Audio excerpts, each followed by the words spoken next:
Hey there, I'm Dr. Steph, a veterinarian who loves to bake. First of all, my house doesn't normally look like this. We had a main floor flood, so we're kind of missing all our furniture right now. So thanks for bearing with me while I sort of film videos in this weird space that I have. My videos haven't been going up as consistently as normal because of this, so we've been kind of thrown off without a kitchen intermittently, and so I haven't had as much time to bake things as I would like. But this week I had the honor and pleasure of interviewing one of my dear friends and one of my former coworkers, Lina Sims. Lina is a former internal medicine and critical care technician. And if you didn't know, there are actually many specialties available in veterinary medicine, just the same way that there are in the human medical field. So after vet school, if you graduate, become a veterinarian, you have the option to pursue specialty training in a residency program for several years, just like you would as an MD. So if you want to be a cardiologist, a neurologist, an oncologist, all of those are out there. And so as a technician, you can also become certified in that field of specialty medicine, or sometimes you'll get on-the-job training to be trained up in that particular field of medicine too. Lina has gone on since to open her own bakery and cafe in Jacksonville, Florida called Little Cup of Heaven. It's super adorable. You should check out her website. And she was nice enough to share one of her recipes with me. So if you'd like, you can go ahead and skip to the time listed above to make Lina's lemon bars, or go ahead and stick around and watch the interview with her first, and I encourage you to do so before checking out the recipe. Thanks for watching, and let's dig in.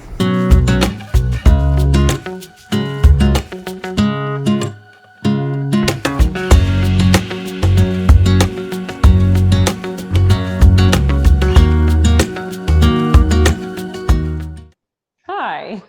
Hi. I'm really excited to have you here today. Thank you for joining me.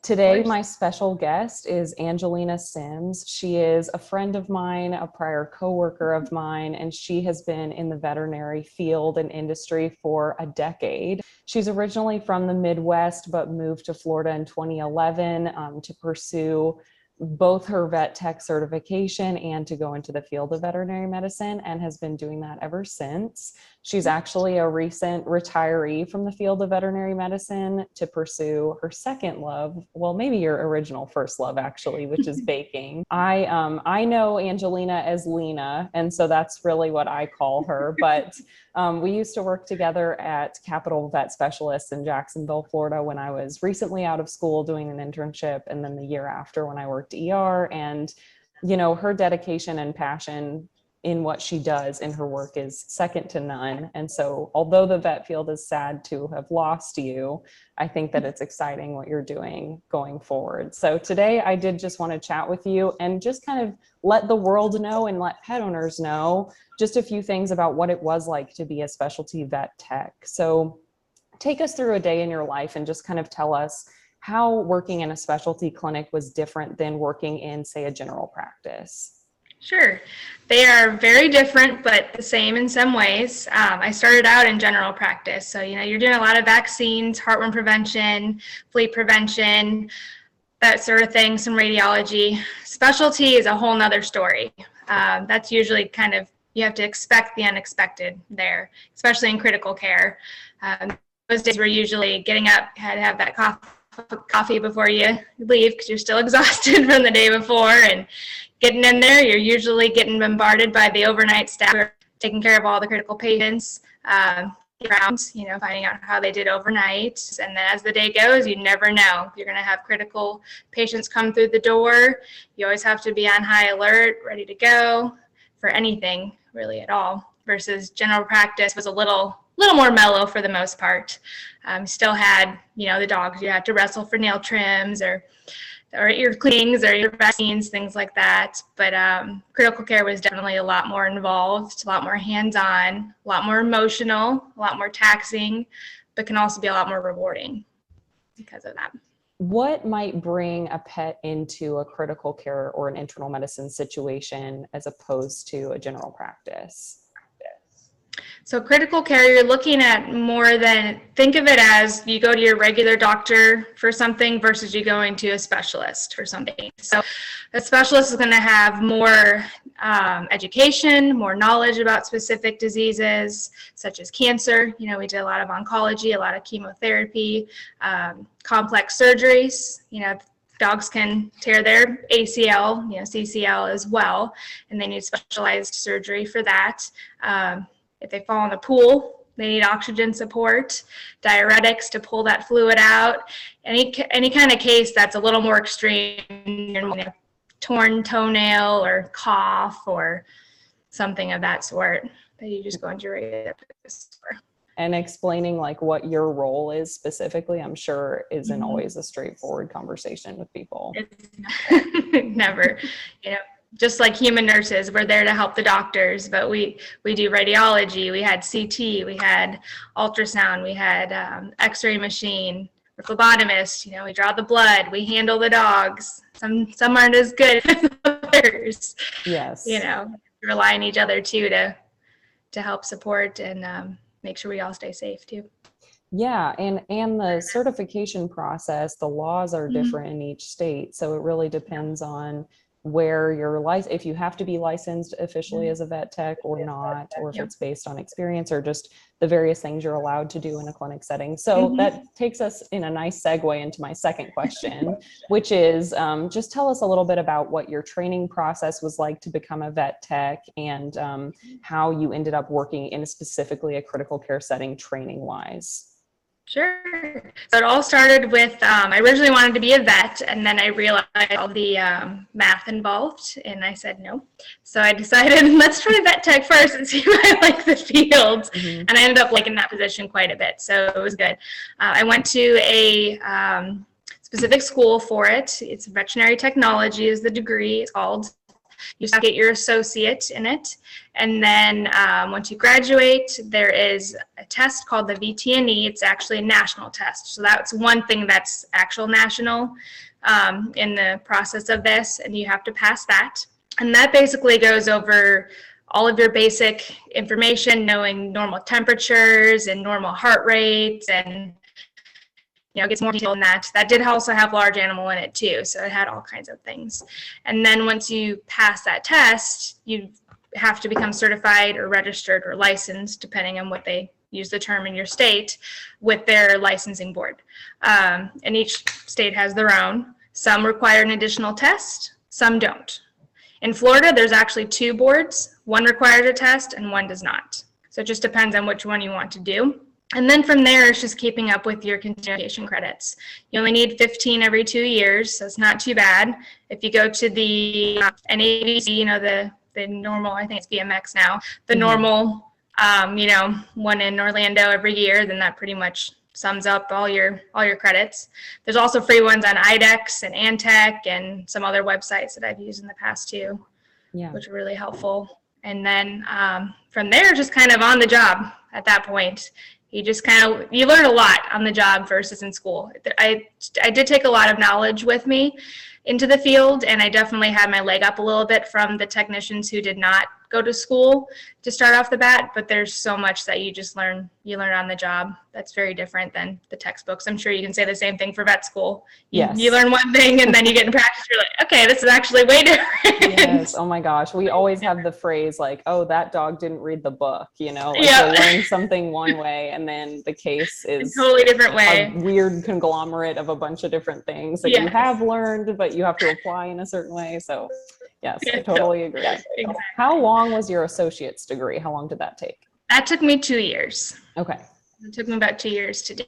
And then I actually decided to go back for my bachelor's as well. Okay. So I did do a bachelor's in St. Petersburg here in Florida. That was all online, which is really nice. That one took me probably about 3 years to do just because I was part-time with that, because I wasn't in any rush. I was in the field. I just kind of wanted to get that. My goal was to have a bachelor's degree of some sort, and there wasn't really anything else I wanted to get a degree in. So they offer a couple of different pathways, and I chose the combined path. So they had advanced clinical skills and also had a hospital management. So I learned management and leadership and finance, and then I learned more in oncology and internal medicine, radiology, surgery, anesthesia, some physical therapy in there. So we learned a lot of stuff. It was very helpful working in specialty. I mean, that's really great that they give you management and leadership courses as part of your training, because I don't think that's something you always come across in medical training. You don't. You definitely don't. They really helped me become the head tech for the critical care. That's another world right Yeah. there. Very stressful. Always busy, nonstop. Yes. Did Enjoyed it. you, when you finished your educational training, go straight into critical care, or were you already in specialty at the time?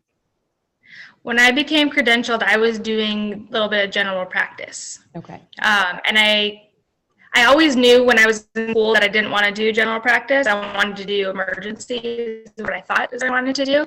But I really liked critical care and internal medicine. And yeah, I went to look for the specialty clinics. I found one here in town. I worked there a few years. That place was a little rough. If you've ever worked in the field, it's hard to find a place that you can call home. You know, everyone does medicine a little bit different, and it's hard to find that perfect place. But I knew that it was the medicine that I wanted to do. And I knew about Dr. Walker. I've worked with some of the technicians that have followed him all over the place. So it was really awesome when he opened one up that was literally down the road for me at the time. That's So that convenient. was very convenient and really good. And he's a very good doctor. So it was good to work with him. So I think what you've said so far about your educational training is really useful for people who may be interested in going into this career path. So along those lines, what advice might you have for somebody going into the field, maybe something that you wish you had known going in? Something I wish I had known is know that it's not all for the money to begin with. It's about the patients. It's not about the culture, the pride, the angry clients that can be very frustrating. It's about the animals, like they're your own, and just helping them get better, helping them feel comfortable. There's a lot more to the field that I didn't expect. You know, I wasn't expecting not just helping animals. You know, there's a lot of people that you have to deal with, not always pleasant. But you just have to remember they're scared, they're nervous, they're stressed. Put yourself in their shoes. That's probably the biggest advice I can give you is put yourself in their shoes. You know, don't take it out on them. Don't take it home with you. Just take a breather. Find a hobby. Make time for yourself. Don't make the job all about your life because you will burn out at some point. Yeah, I think that is super important. And I think that medicine may just be unique in the way that it is a job, but it is a job that usually is rooted in some sort of passion that we have initially when we decide to go into it. So there's so much emotion that is tied to what we do. And the basis for why we do it is because we care a lot about animals and we want them to feel better. And so I think that makes it pretty easy to allow the job to sort of become your life rather than allow your life to include the job, I guess. So yes, I definitely think that is great advice, that taking care of yourself is important, and also putting yourself in people's shoes, because I know that when my pets are sick, I'm not really a vet anymore. I'm an insane person who needs another human being to take over. So yeah, definitely. I know people act very differently than they normally would in an emergency setting. And we are trained to be in that. So we know how to handle it and be calm, but they don't always. So very important. I think that's really useful. Have you found ways, or do you have any advice for ways to sort of take care of yourself in a field like this? You need to go home and decompress. You need to try and not think about the cases from the day once you off the building. Leave it at the door, and find something, whether it's a show or a book or wine. That was wine for a little while. Relaxes you. That's all, you know, that's the best thing you can do. Absolutely. Is just find time for yourself. Make time for yourself. It's very, very important. Very important. And, you know, I'm sure for you, having baking as a hobby might have helped too, just to have something else other than vet med. Yep. Give yourself something else to focus on, something that you give all of your attention to. Yeah. Even for a short time. I think, you know, we don't really talk about all these things when you're trying to go into it. So it's important, I think, to be open and honest about what you're getting into. Exactly. I really wish in my schooling they had a course, that of what to expect Yes. a little bit more with the emotions, I should say, more with the emotions and the stress and how to handle it. Because that's probably the hardest part is all those emotions and the stress and anxiety and the constant adrenaline going through your body. That's really hard to cope with, especially if you're not used to it. Yeah, definitely. And I can say too, I think, when I was fresh out of school, trying to learn on the job, trying to apply, like you said, we learned so much on the job. So it's like, not only do you have to try to apply your knowledge, but then you're in this environment that's different than what you might have expected. And it's just a lot kind of all at once to get used to. But along those lines, what would you say your favorite thing about the job was, and maybe your least favorite thing? Well, I'd say the least favorite thing was probably the long hours sometimes, not being able to see your significant other or your pets. Sometimes you're just too tired. You wake up before the sun comes up, you go to bed well after the sun goes down. Yeah. You don't have much time with them. That was probably my least favorite. Not cleaning up the icky stuff. That's actually not the least. I know, same. Believe it or not, that's not the worst part. It's not that bad. You kind of get used to it for a while.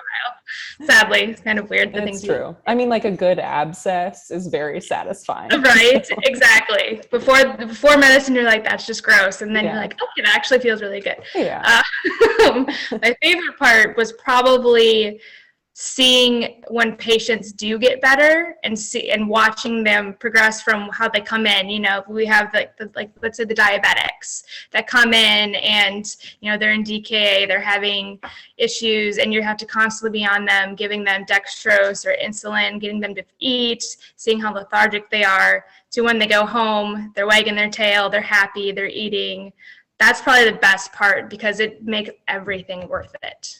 No matter how hard your day could have been, or your week could have been, or month, just seeing that one patient from start to finish was really, really awesome. I totally agree. When you look at the dog or the cat and they are better, I think that makes it worth it too. Really good. And also when they come back for their 1 week recheck and they're good as new, and the owners report all back to normal, but he's the same. He loves his treats and his walks again. It's awesome. I agree. What do you think is one thing that people don't realize about your job? I don't think they realize how physically exhausting it is, as well as emotionally exhausting. I don't think they realize how involved it is for us back there. It's more than just talking to you, getting a history, bringing your pet back, and that's it. There's so much that goes on behind the scenes, whether it be just handling them, be having a hard time pain, all those kind of factors, because they're going to see the end result. They don't realize the struggle it was for us in the back to try and get that result. So you guys also wear many different hats too with what you do. We do. We are phlebotomists, radiologists, ologists. A lot of ologists. A lot of ologists. We got them all. We do a lot of stuff. And I can say with 100% certainty that, there is a massive reason for your role in the clinic. We can't do what we do without you guys.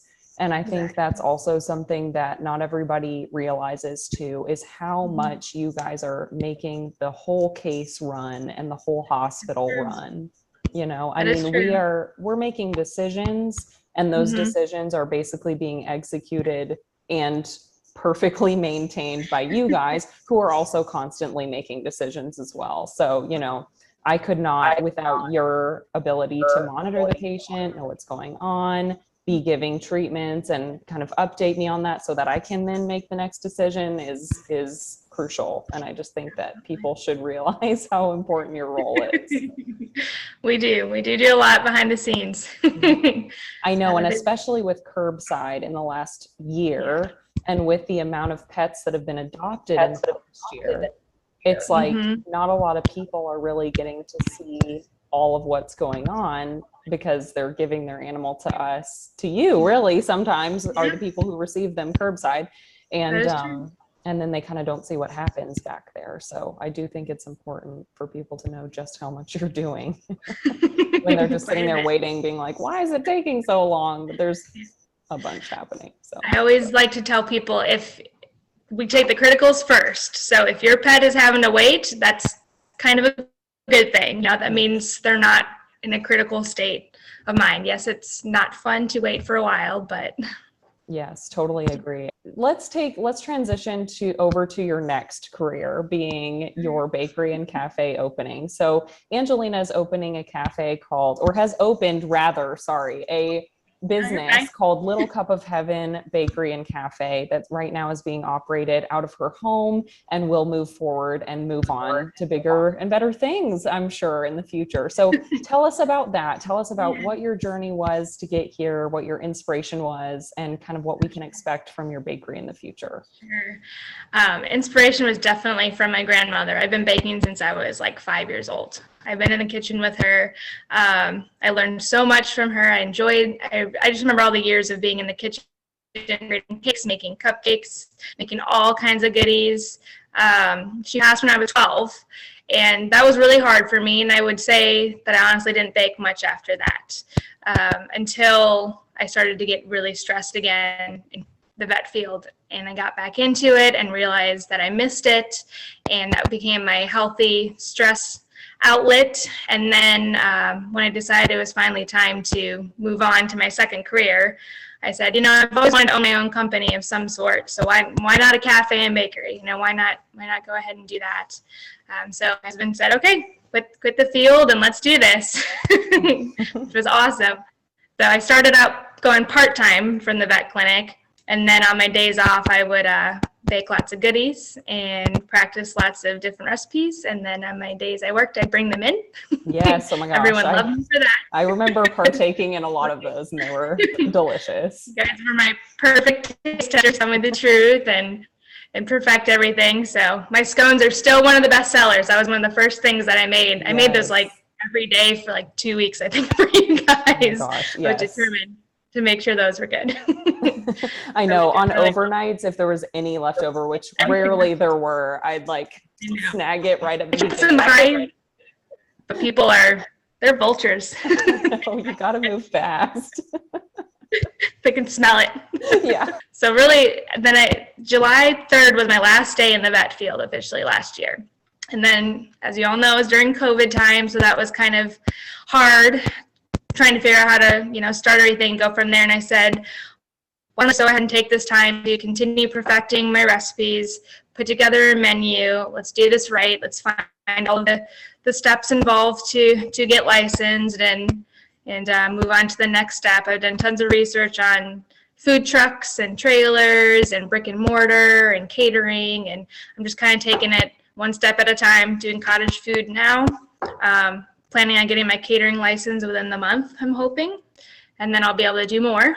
So I'm hoping to do larger events, and once I get the ball rolling a little bit more, I'm hoping to do a food truck or trailer of some sort. I like the idea of a food truck because it's not much overhead. A lot of people love them, especially here in Florida. There's such a huge hit. There's not a lot of coffee food trucks, which is lacking. I feel like we need more than the big names. There's enough Starbucks and Dunkin' and other places.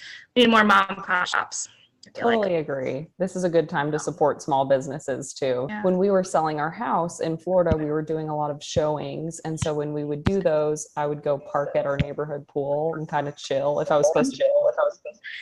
And our neighborhood would have food trucks every Thursday. And I got so excited about them. And that's actually how I sort of learned that our neighborhood had them, because I'd be like, we have another showing. I hope there's a food truck around. Right. So that is super exciting. I just, I can't wait for the next step for you and what you've already done. I know that you just had an event where you sold a lot of your baked goods. Can you tell us a little bit about that? That was crazy. It was called Groove in the Grove. It was in our own neighborhood, which was awesome and so useful. It was 8 hours. It was a free music festival, and it's probably one of the first, at least in Florida or this area since COVID, that has been, not canceled. And so there was quite a bit of people that they estimated around 1,500 or more people came. So it was a really good turnout. We were there for the entire 8 hours. We didn't sell out until the very end. We had a handful of Rice Krispie treats left, I think was all. I had made, how many dozen cupcakes? I think I had made 24 dozen mini cupcakes. Oh my gosh. And another 24 dozen of my cookies and brownie blondie bars. And I did 4 to 6 of my scones. I mean, I did pretty much a little thing of everything on my menu, and we sold out of almost all of it. That so is it was amazing. incredible. Our first event, it was really, really awesome. What is the main way that people are ordering from you right now, and how can people order from you? Through my website, littlecupofheaven.com, there is a menu. There's also an order form and then a contact sheet, contact form if you have any questions, or through my Facebook page. I do have a Facebook page as well that people can message me through. And I have gotten probably most of my orders through that. Are you mostly selling locally in Jacksonville, or do you ship anything? I can't ship anything because I don't have a proper license for it. So mainly Jacksonville and St. Augustine areas. I do offer free delivery. And so I think that kind of helps with a lot of things as well. So yeah. Thank you so much for being here, Angelina, Lina, as I call you. I really appreciate your time, and it's just been wonderful to learn about everything that you have done in your veterinary career and everything that you're about to move on to do. I think that you are going to be an inspiration to people. And I can't wait for more people to see your bakery and continue to keep you busy too. So thank you. Thank you very much for having me. Bye. Bye.